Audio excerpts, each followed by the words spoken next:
What is going on, Jet fans? Matt O'Leary back with another video. We have a lot of storylines to get into on this Friday afternoon. Potentially no Tyreek Hill for the Dolphins this week. That's big. Aaron Rodgers looks, quote, normal at practice, and Zach Wilson's confidence level.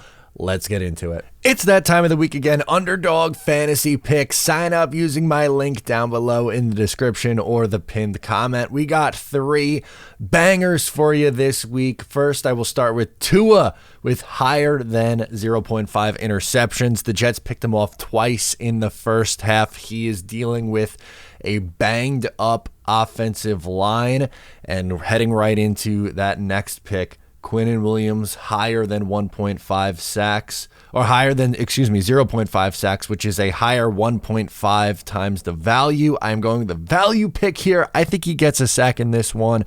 Well, no starting right guard, no starting center. You got backups there, backups across the offensive line.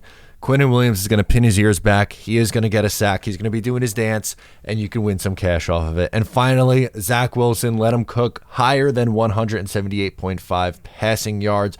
All 3 of those plays, 3 correct on a $10 play, nets you $90. Sign up using my link down below. Use my code and get in on the fun over at Underdog Fantasy. All right, let's get it rocking and rolling first with the Tyreek Hill news. He did not practice again for the 3rd day in a row. That is a really, really big story as he is nursing an ankle injury. Now, does that mean that he will not play at all? Unknown. It is unknown if he will play on Sunday. He is listed as questionable. He missed a good chunk of the game against the Tennessee Titans, but even if he does play, it's pretty obvious he will be nowhere close to 100%.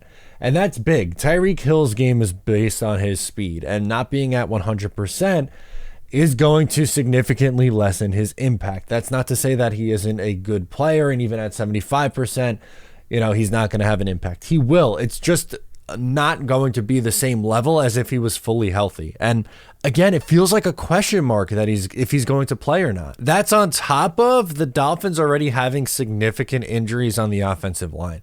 They are really, really banged up right now on the offensive line. It is no secret. We talked about it all week. Teron Armstead at left tackle is questionable. Center and right guard out. It's a lot that the Miami Dolphins are dealing with right now on the offensive side of the ball. So the Jets' defensive line in particular should be able to get after the quarterback. We know how good the Jets' secondary is, specifically those starting 3 corners. Michael Carter in the slot did not play the last time the New York Jets and Miami Dolphins played. Sauce Gardner, DJ Reed, those 2 on the outside with Michael Carter the second in the slot, all expected to play this week. Number 2, Aaron Rodgers looks normal at practice. Yeah, he pushed it a little bit yesterday. He's, he went under center and he's running boots and jogging from drill to drill. And it looks normal to me, but it's unbelievable. Credit to him. There's, especially in this day and age where, a hangnail can affect a game week, but this dude is grinding to try to get himself back. It just shows how much he cares, and just I have an appreciation for him.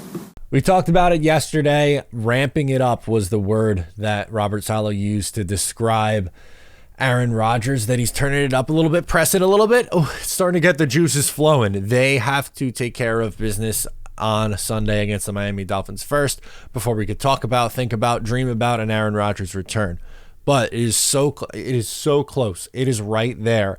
And you have to imagine that this team knows that, sees that, and is trying to do everything they can to keep that hope alive going into Christmas Eve against the Washington Commanders. Now, the Jets would have to make a decision on Aaron Rodgers pretty soon because, let's face it, there's a certain amount of time from when the window opens to when Aaron Rodgers could come back. And they opened the window before the game against the Buffalo Bills, if I'm not mistaken. So that window is coming up. They have to, or no, it could have been the Dolphins, actually. Anyway, moral of the story is they're running low on time for when Aaron Rodgers could actually make his return or be done for the year. I would like to keep that window open.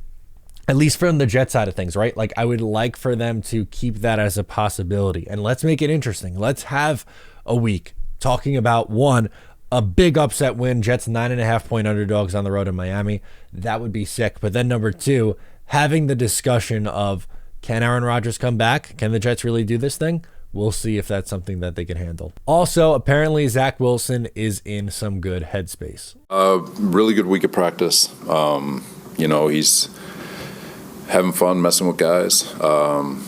He's been good. He's been really good. He's in good headspace. Seriously, that makes me happy. Like, not even, no joke, like that is good. I know it's kind of a nothing quote, but it matters. Like, confidence for Zach Wilson, when he plays with confidence, he is a different quarterback. And we haven't seen him yet in his 3-year career put together 2 really good games in a row. And they are going to need a really good Zach Wilson game in order to pull what would be, again, a massive upset win on the road over a Miami Dolphins team. And I hope that we see an aggressive Zach Wilson and, keyword and, an aggressive Nathaniel Hackett. You need both of those things to happen for the New York Jets to have success on offense. They put up 30 points in the second half against Houston last week. I don't think you're going to need 30 points. Like, in a perfect world, yeah, it'd be great if they could put up 30, but that's not even the expectation. If they could get to 20 to 23, I think they have a chance to win this game. I really do. I think the defense, it's a really good matchup for this Jets defense right now with the injury news for Miami with Tyreek Hill and the offensive line. And for Zach Wilson, this is an opportunity against a defense that is going to give you things down the field. You have to be willing to take those shots. But Vic Fangio is going to try to bring pressure. He's trying to sell out to stop the run. He's not going to let you to take the underneath stuff. So you have to take those shots down the field to Garrett Wilson. He was open a ton against the Atlanta Falcons a few weeks ago. Granted, Falcons defense and the defense that I almost said the 49ers. Well, Dolphins and Jets have a lot of 49ers tracks, but the Miami Dolphins run are a little bit different. Big test for Zach Wilson and company. Can they do it? I want to see them do it. I hope that they are able to do it this week. That would be incredible to see an upset win on the road. And then we have a conversation about who's starting. Zach Wilson, Aaron Rodgers. I can't wait. I hope that's what we get to. But that's it for the Friday news dump. I appreciate each and every one. Please make sure before you go, subscribe, give the video a like before you go. I'm Matt O'Leary, and I'll catch you next time.